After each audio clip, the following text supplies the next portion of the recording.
we are not in bondage to outer conditions and circumstances. So that means we are not in bondage to the government. We are not in bondage to people of power. We are not in bondage to people with all the money. We are not in bondage to those things that we say out there are doing it to us. We are not in bondage because we can imagine it differently.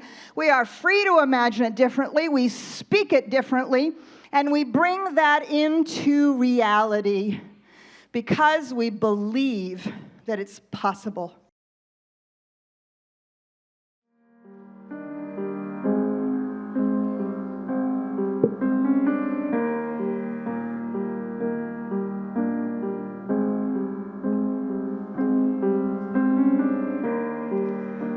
Imagine there's no heaven.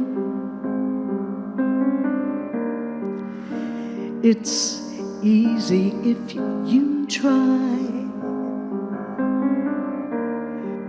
No hell below us. Above us only sky.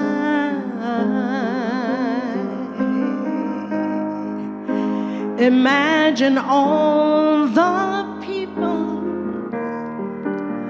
living for today.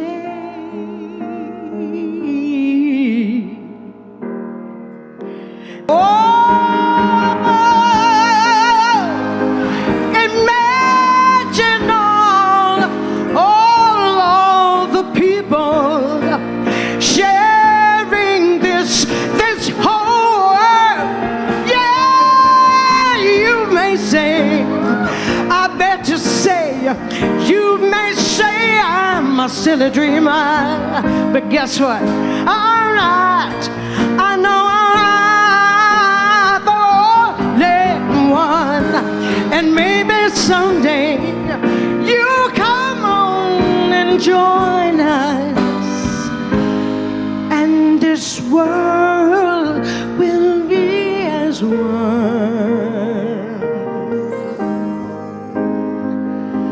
We'll be as one.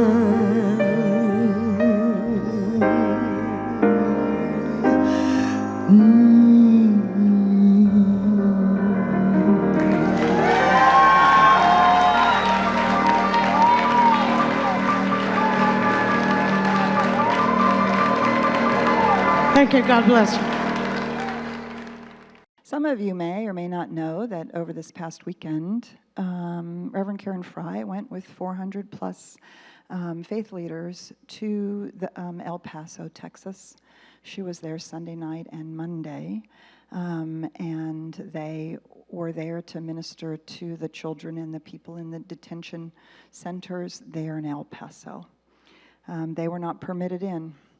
They were not permitted to pray. And so they prayed outside of the detention center. And there will be another call sometime in August if you choose to participate. There will also be a compassion walk September 21st here in Dallas. And we were going to light the candle for all of those who are in those detention centers for their blessing and for their receiving what they need and for their wellness. But you know it's happened in the last 24 hours, right? So we had a shooting in El Paso in Walmart, 20 people killed. And in the middle of the night, we had another shooting in Dayton, Ohio, in a considered a safe part of downtown Dayton. And right now they're saying 9 people were killed in that. I want to make a huge shout out to the police officers, first responders. If the police officers hadn't been there so quickly in Dayton, Ohio, it would have been much, much, much worse. And there was a military gentleman in El Paso who risked his life to protect and save some of the children in the Walmart, although there were children that were gunned down in that event. And so What shall we light our candle for today? All of the above. Or maybe we won't light the candle at all. So, today we light the candle for possibility. We'll light the candle for the possibility that it could be different than it is. Because we as human beings and Americans, we are better than this. We light the candle for the possibility that we can imagine that we can live together in harmony. That we truly can live together in a way that honors our differences, that moves without fear in the world. That we can imagine actually finding a way through the complex issues that face us and not knowing, not necessarily being able to figure it out, what there is to do or not to do. So if you would join with me. In this moment, we recognize that there is one power and presence, one life, one infinite source of wisdom, intelligence, and love. We call it God, or we call it the matrix, we call it the force, or we simply call it love of the universe. It is the divine, infinite reality that is expressing through all life, all creation.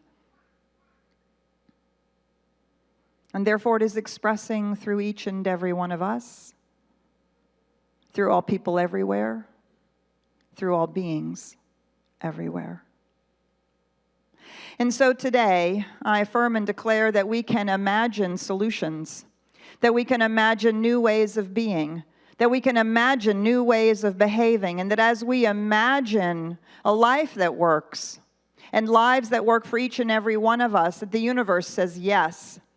And as we imagine peace, and as we imagine harmony, and as we imagine that there is a way through, the universe says yes. And so we stand together today for wisdom, for intelligence, that it moves in our leaders, that it moves in our people, that it moves in every place, everywhere, that it moves with those who are selling guns, those who are buying guns, that it moves in those who are protecting us, that it moves in those who are seeking safety, that it moves in life itself as it moves in all of creation, that it moves today to a new level of awareness, a new level of consciousness, a new level of understanding that stands in firmly in the conviction of our faith and the profound belief that we are one human family.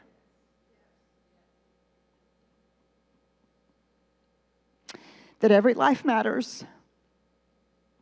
Black, white, Latina, Latino, Asian, Native American, LGBT, heterosexual, rich, poor, and every disabled and able-bodied being, person, and everything else that we could name.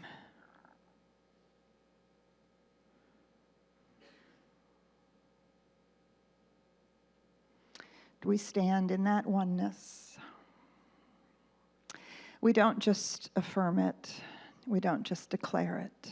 We don't just accept it. We demand its revelation in some new way that brings about a healing of the social ills and the cultural tearing apart and whatever mental or whatever social illnesses are being presented in these moments, that healing is not only possible, it is here, now. For we are that healing. Because each and every day, we choose.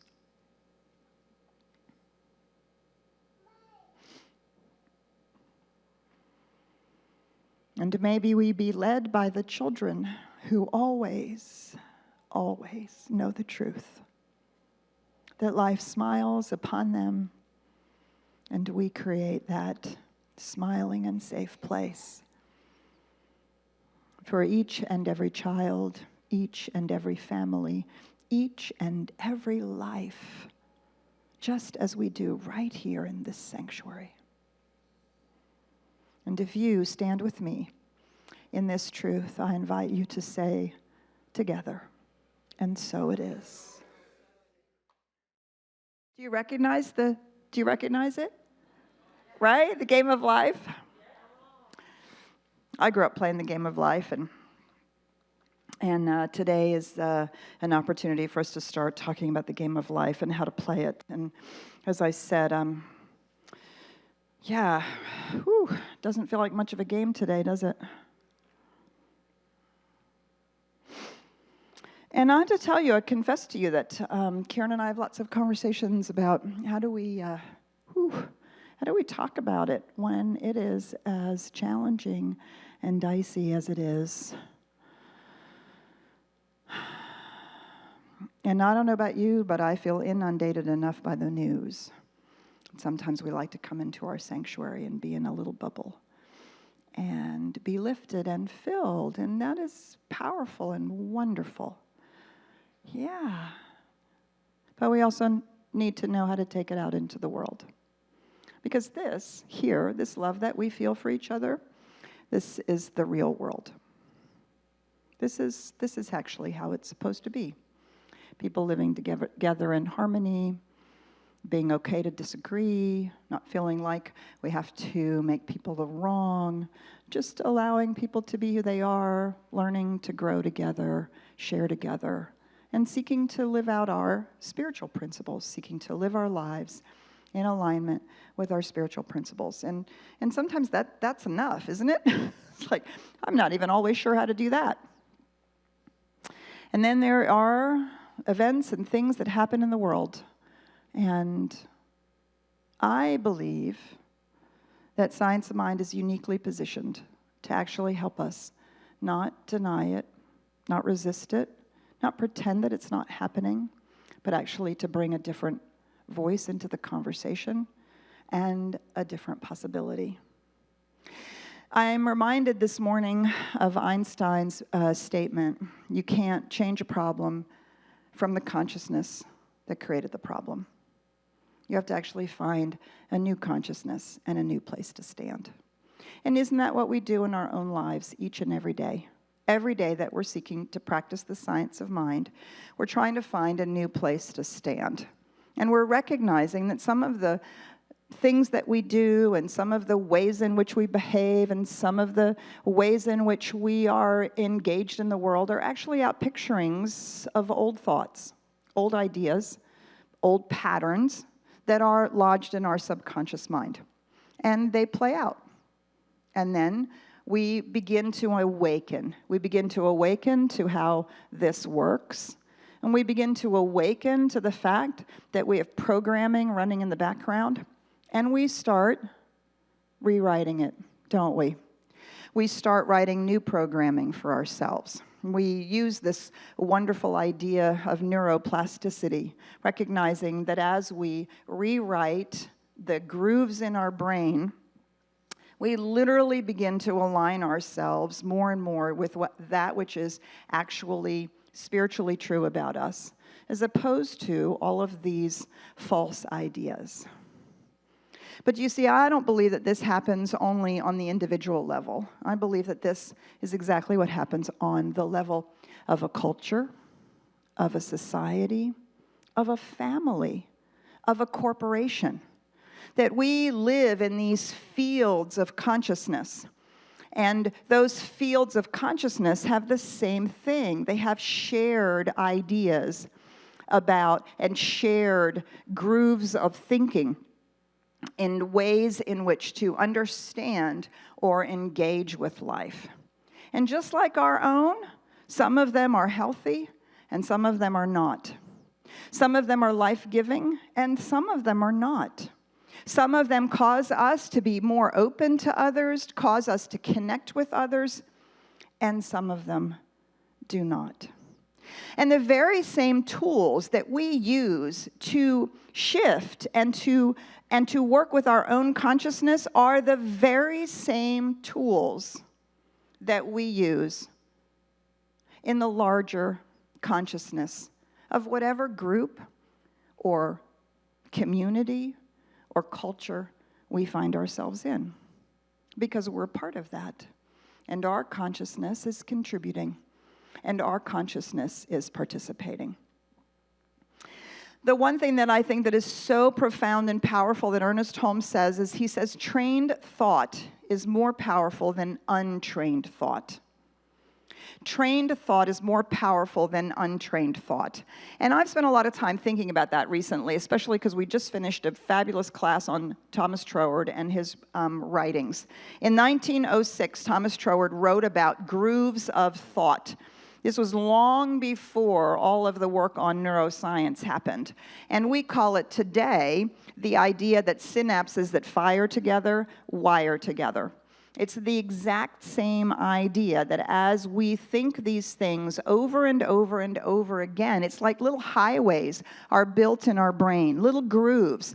And if we get anywhere close to where that groove is starting, if we get anywhere close to that, it's like our brain is like it's like that, the thought or the feeling is like a freight train. If it gets anywhere close to that, it just races right down the groove. Now, those grooves have taken a long time to be laid down.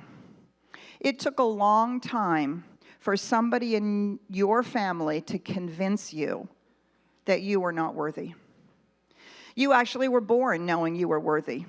You actually were born knowing that if you cooed in your crib, 7 adults would gather around and go, "Oh, look how cute," right? And you were absolutely convinced that when you jumped into the swimming pool and said, "Look at me, look at me, look at me," that you ought to be looked at and praised and seen as someone.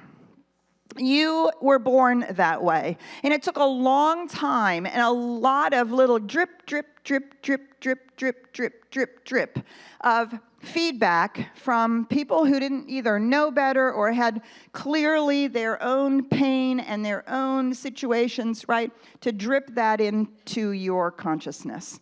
And collectively, we have done the same. Drip, drip, drip, drip, drip, drip, drip, drip, drip about many things, including otherness, including fear, including separation, and many things that we are seeing playing out today.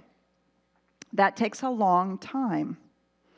So as I imagine this in my own mind, I always need a metaphor. I always need a really good metaphor to help me understand this. And so it's like now, today, when it rains and the water runs off the roof of your house, it has a giant gorge in your backyard to go into, right? And it floods the whole backyard and it makes a mess, because it's been dripping into that gorge for a really long time.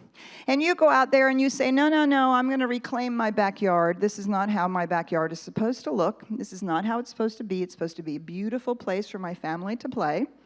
So I need is this water to drain someplace else. So you take out your garden hose and you lay it down. And you think, well, it took a long time for this water. This gorge was built by this water, this giant thing that's in my backyard. So I'm going to lay my hose down here, my watering hose, and I'm going to turn it on, and I'm going to build a new trench. Wonder how long that will take, right? So you lay it out there, and what happens? The first thing, it just sort of spreads out, covers the whole area.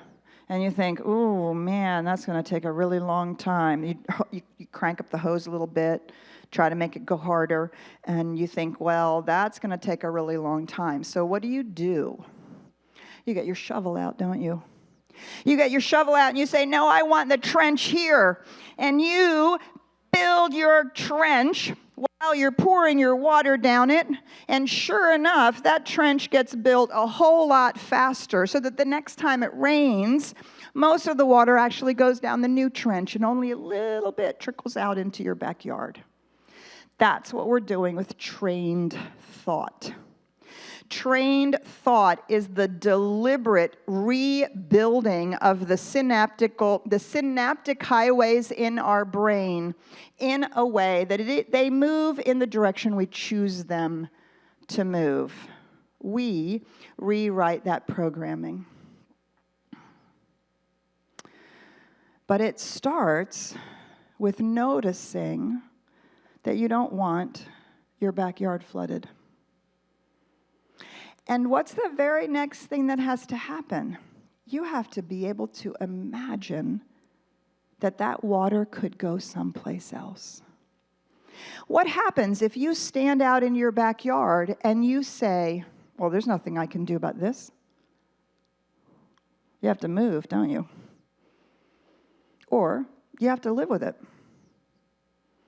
But do you see, the one thing that scientists have really come down to, that they've really come down to, that say there's something really valuable, important about being a human being, is that we have the power of our imagination.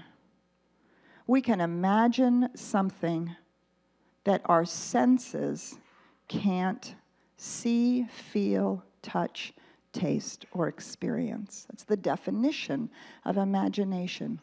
The faculty of being able to see something that our senses can't. That imagination, our ability to imagine it differently, is our ability to move to a different level of consciousness. Now, I do not know, nor will I stand up here and tell you what we have to do about guns. I do believe that we need some gun control. I do not believe anybody who is not in the military or the police needs a semi-automatic, whatever they are, AK-7s, whatever they are. I think everybody who wants to hunt ought to have a gun. My stepfather was a hunter, and I enjoyed eating what he brought home. I think people who want to hunt, they ought to have guns. And if our law enforcement people require that, I have no opinion one way or the other. I don't know what the policy is. Do you? Maybe you do. Maybe you don't. But what we know is that we have to imagine something different. Right? We have to imagine something different. We have to imagine an entirely different consciousness around guns. We have to imagine an entirely different way of engaging with life, where people don't believe that when they are angry, upset, feel alone, feel like they've been sucked into some kind of consciousness, that it is okay to pick up a weapon and simply slaughter people. We have to imagine something different. And it is in that imagining that we begin to build a new trench, a new groove in the consciousness of humanity. Well, it doesn't seem like anybody else but the United States actually has this problem, unfortunately. There are 121 guns per 100 people in the United States. That's not official military guns. 121 guns for every 100 people in the United States. Now, my stepfather, as I said, was a hunter. My son is a gun enthusiast. He loves to go to the ranges and shoot guns. I have done so myself, personally. I am a bow and arrow person. Yes, I have 3 bars to my name when I was 12, and I went to camp and did the bow and arrow thing, right? And I got better and better and better and better at it, and there was something very cool about being able to do that. So it is not necessarily our place, not my place, to say to somebody whether or not they should or shouldn't have one, whether or not they could or couldn't have one. But it is our place to imagine that these kinds of events are no longer possible. Not just, thank you, not just that they aren't tolerated, not just that they aren't okay, but to imagine life so completely differently that this is no longer possible. And I can already hear it in the room. You say, well, I can't really imagine that. Right? There is the problem. And is this not exactly the same thing that we're confronted with in our own lives? Well, I can't really imagine not struggling over my finances. I've done it my whole life. My mother did it. My father did it. My family did it. I can't really imagine it being any differently. And you know what the universe says? Yes. Or you say, I can't, I just one relationship after another. I'm just going to be single. I can't really imagine that there is somebody out there who's, the perfect match for me, so I'm just going to be single. And what does the universe say? You're right. There is no one out there that is the perfect match. So we just keep attracting over and over and over again the same things because we haven't used the faculty which we have, which is the ability to imagine something that our senses cannot see. And quite frankly, our brains can't figure out. But that's why we work with a wisdom and an intelligence of the universe.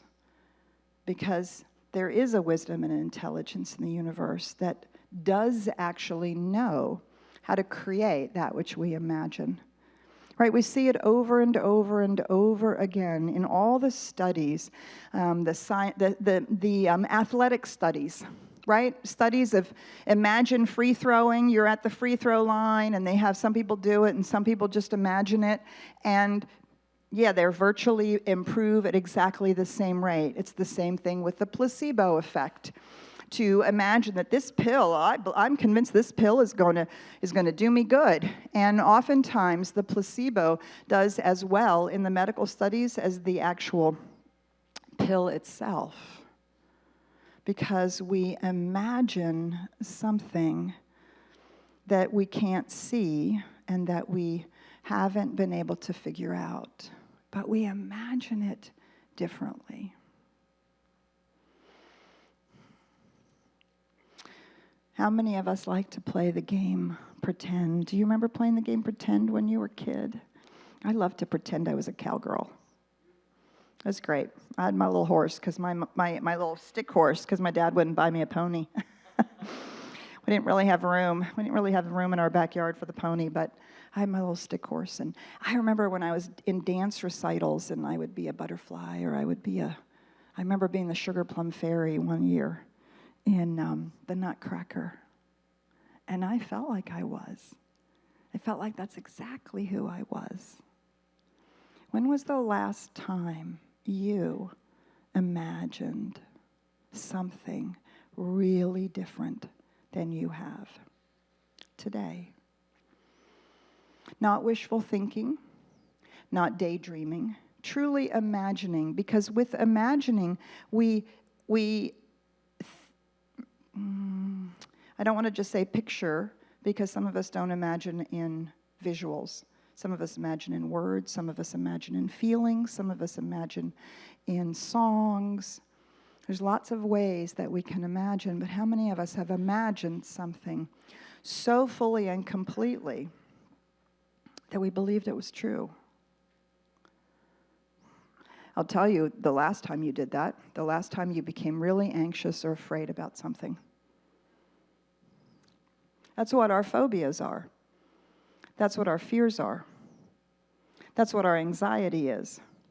We're so good at imagining the worst possible thing that can happen. We're so good at imagining that something terrible is going to happen. We're so good at imagining how it might possibly not work out that we freak ourselves out, don't we? And we have that anxious feeling, and we get all worked up, and our whole body actually believes that what we're imagining is happening or is going to happen at any minute. We have that faculty, and we use it on a regular basis. Our job is to imagine life working. Our job is to imagine something entirely new in our society where there is an entirely different way of engaging with each other, where people that become afraid or angry actually have appropriate outlets, where there's a way of building a bridge to that which frightens me or that I think is somehow other. That we can imagine something entirely different, and we don't have to know how to get there. We just have to imagine the possibility and make it real in our own minds. And so this is the question that the game of life, that Florence Scoble-Shinn says in The Game of Life.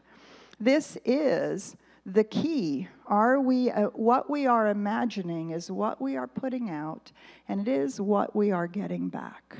So are we going to have a gospel of fear? Are we going to have a gospel of separation? Are we going to have a gospel of love? Are we going to have a new gospel where we imagine something new? So I'm going to invite our music team to come up here. And I want you to sing this song. And we're going to sing this song together. Actually, you know what? I'm going to ask you to stand up. I'm going to ask you to stand up as we sing this song together.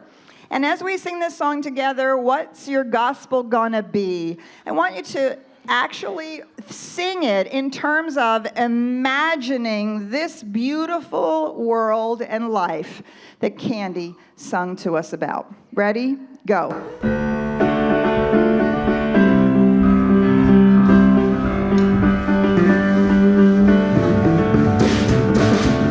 What's your gospel gonna be? Living in bondage or free?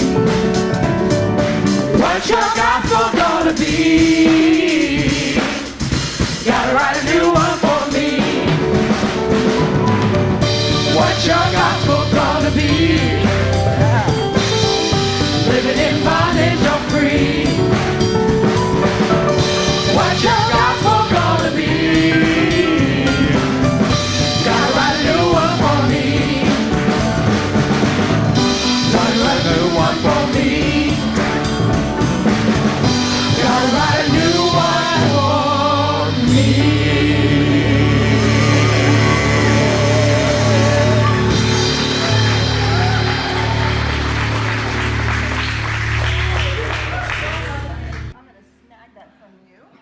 Thank you. Yes, what's your gospel going to be? And sometimes, thank you so much. I love that.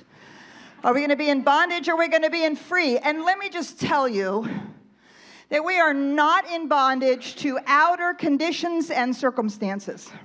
So that means we are not in bondage to the government. We are not in bondage to people of power. We are not in bondage to people with all the money. We are not in bondage to those things that we say out there are doing it to us. We are not in bondage because we can imagine it differently. We are free to imagine it differently. We speak it differently, and we bring that into reality because we believe that it's possible. So the first tool of transformation is imagination. The second one is to believe in the way it works and to believe that it's possible. Now, one of the things that I think is so amazing, do you know that you have your own hardware and software system? Yeah, and it's not on your desk. Neither is it in your pocket. You have your own hardware and software system that you were born with. You are actually playing the game of life as a gamer right now on an app called your subconscious mind, in the operating system of divine law and divine love. That's actually what's going on here.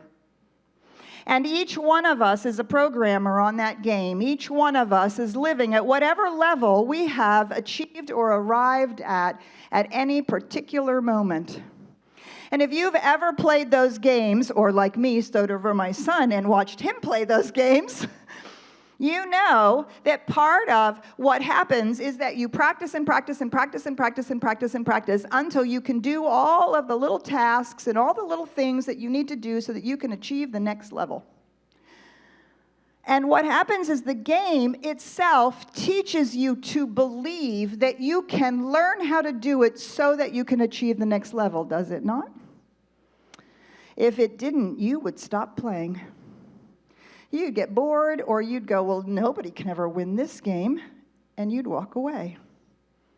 This is exactly the game of life that we're playing today.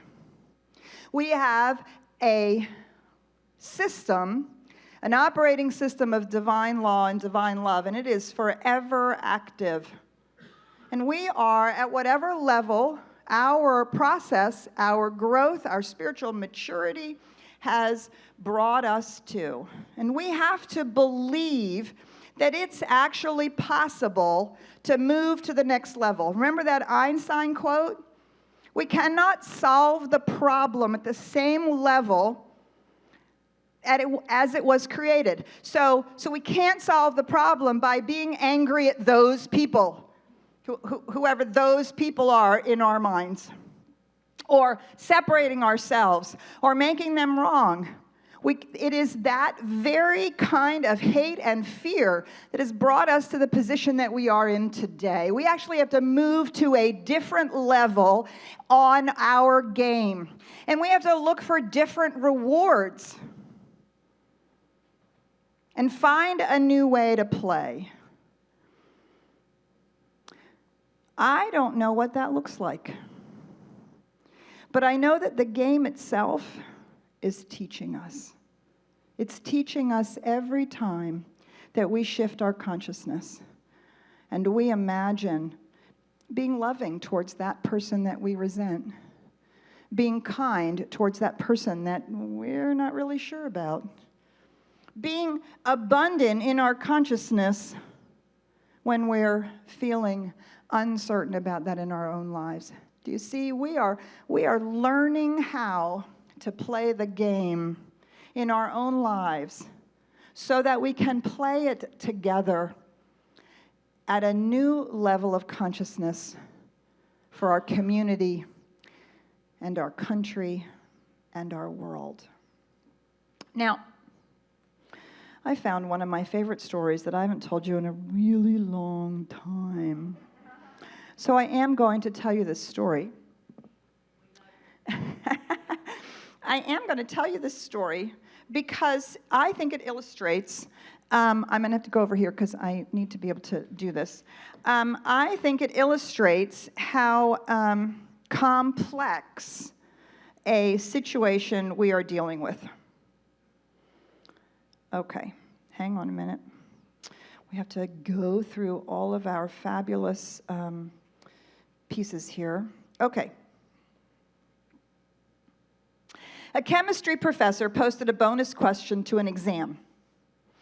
Is hell exothermic, gives off heat, or endothermic, absorbs heat? Most of the students wrote proofs of their beliefs using Boyle's law. Gas cools when it expands and heats when it is compressed, or some variant. One student, however, wrote the following. First, we need to know how the mass of hell is changing in time. So we need to know the rate at which souls are moving into hell and the rate at which they are leaving. I think that we can safely assume that once a soul gets to hell, it will not leave. Therefore, no souls are leaving. As for how many souls are entering hell, let's look at the different religions that exist in the world today. Most of these religions state that if you are not a member of their religion, you will go to hell. Since there is more than one of these religions, and since people do not belong to more than one religion, we can project that all souls go to hell. With birth and death rates as they are, we can expect the number of souls in hell to increase exponentially. Now we look at the rate of the change of the volume in hell because Boyle's law states that in order for the temperature and pressure in hell to stay the same, the volume of hell has to expand proportionately as the souls are added. So this gives two possibilities. Number one, If hell is expanding at a slower rate than the rate in which souls are entering hell, then the temperature and pressure in hell will increase until all hell breaks loose. If hell is expanding at a rate faster than the increase of souls in hell, then let me read that again. If hell is expanding at a rate faster than the increase of souls in hell, then the temperature and pressure will drop until hell freezes over. So, which is it? If we accept the postulate given to me by Teresa during my freshman year that, quote, it will be a cold day in hell before I go out with you, unquote, and take into account the fact that I went out with her last night, then number 2 must be true. And thus I am sure that hell is exothermic and has already frozen over. The corollary of this theory is that since hell has frozen over, it follows that it is not accepting any more souls and is therefore extinct, leaving only heaven, thereby proving the existence of a divine being, which explains why last night Teresa kept shouting, "Oh my God!"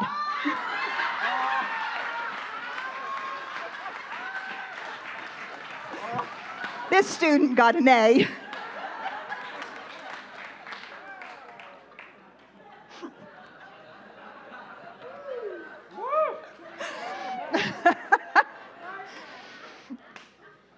Okay, so I say we make up the answer, right? I say we make up the answer. We make up the answer about how it is to live at a different level of consciousness. I say we make up the answer and we try not to figure it out overly difficult, over hard, right? And we make up the answer based on the spiritual truths that we already know. And that we insist that we ourselves live according to those truths, and that we insist that our leaders also live according to those truths, whether those are political leaders, education leaders, whether they are corporate leaders, whether they are leaders in the home, in the city, wherever leadership is evidenced. That we are living according to the values and the beliefs that we hold dear, which is that we live in a universe of divine love and a universe of divine law. This is the operating system upon which every spiritual system agrees. Every spiritual system agrees with this truth, that we are living in an operating system of divine love and divine law.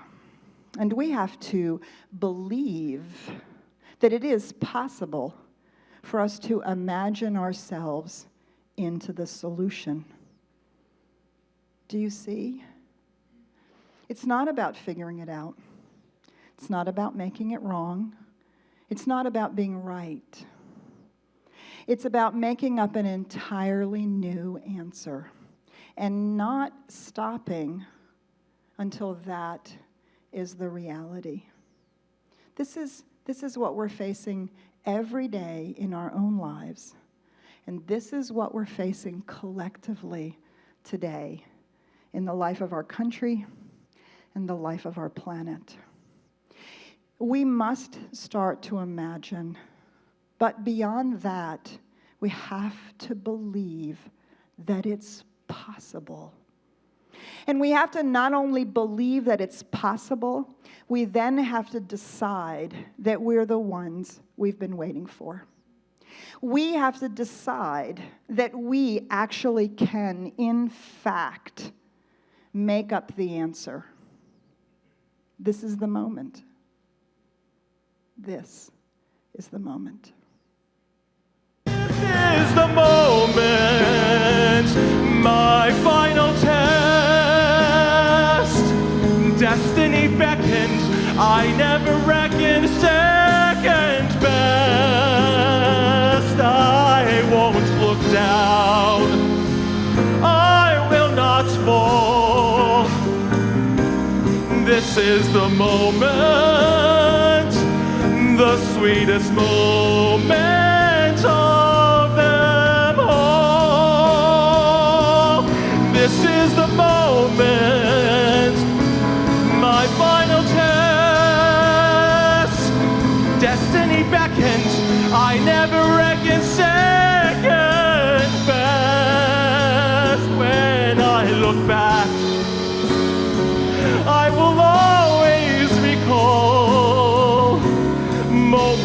more moments.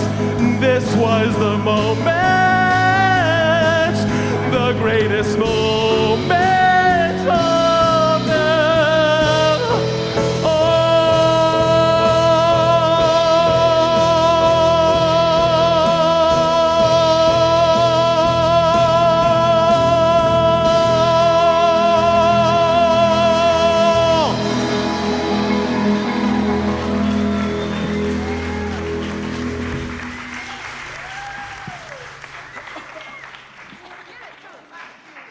Thank you, Oscar, Scott, Jonathan, and Matt. Don't bother getting up. So, yep. So this is the moment. Thank you. This is the moment, right? This is the moment for us to seize in our own hearts and minds, to decide what we stand for, to decide what we speak for, to decide how we're choosing to live, to decide to stand and live from that higher level of consciousness. And so I invite you now, let us go within. Let us go within and seal this with a prayer. Man, how good it is to know that there is a universal operating system of divine love and divine law. It is the one infinite power and presence. It is the one life. It is the one life that is pouring itself in and through all of creation. All of creation. Every particle, every flower, every star, every child, every life. One life. One infinite life. Just breathe that in for a moment. This one life is the life that is living through the person sitting next to you. It's the life of the people you see on television. It's the life of your family members. It's the life of those people over there that live in some foreign country that we don't completely understand. It is the life that lives in the trees and the bees. And it lives right here as you and me. And so we just breathe that in for a moment. Just allowing it to be breathed in. Just allowing it to be breathed in.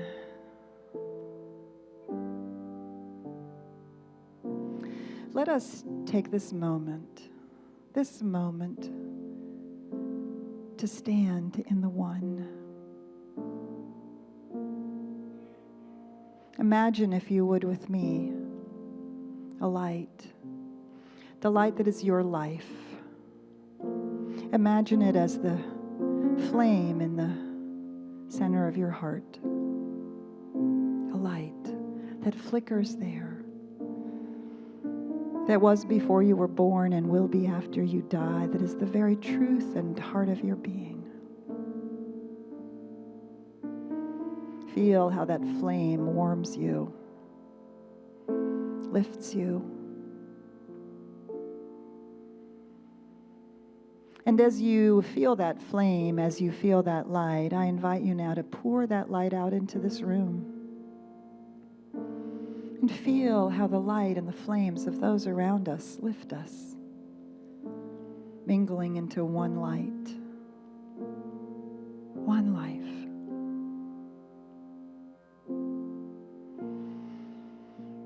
And as we build this body of light right here in this sanctuary, I invite you now to bring into this light anyone from whom you feel separate. Bring them right into this light, right here in this sanctuary. And see the light that is also at the center of their being. Imagine that this light is so great it can hold those people from whom we feel separate. Let us bring into this light people who frighten us, people we think are scary.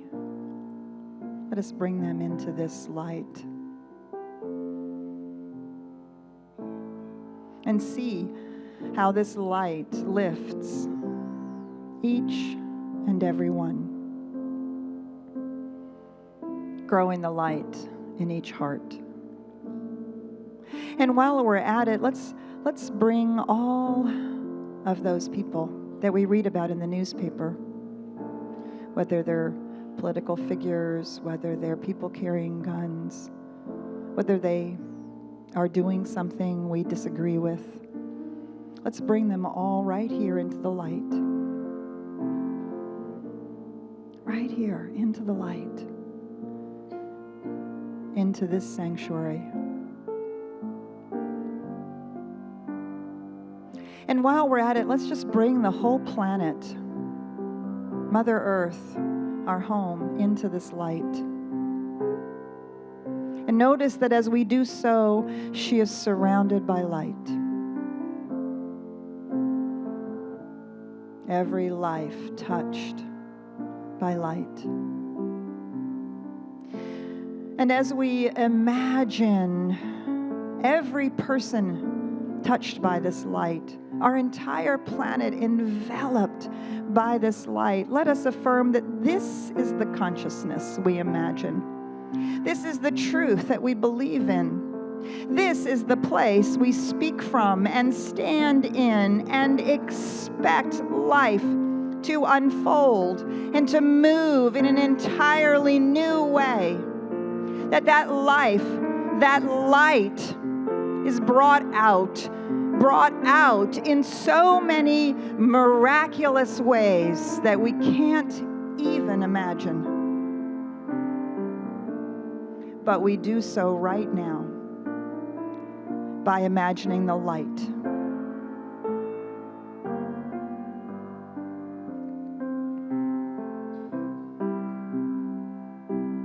And we know that that light is so wise and so intelligent that it moves through each and every person, making a new answer, creating a new possibility, recognizing this profound truth that there is only one life, one love, one light, one law.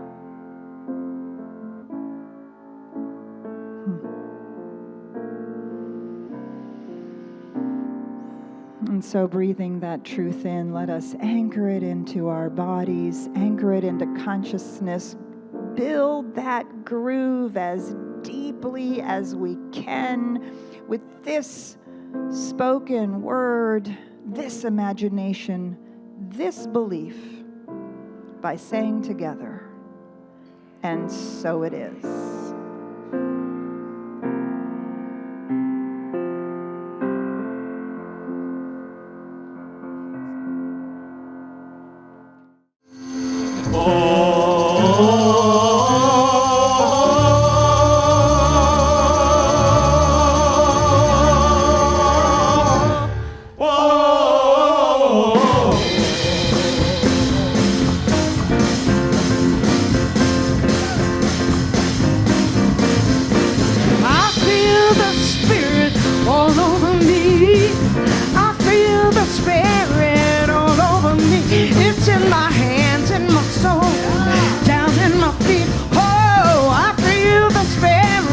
All over me.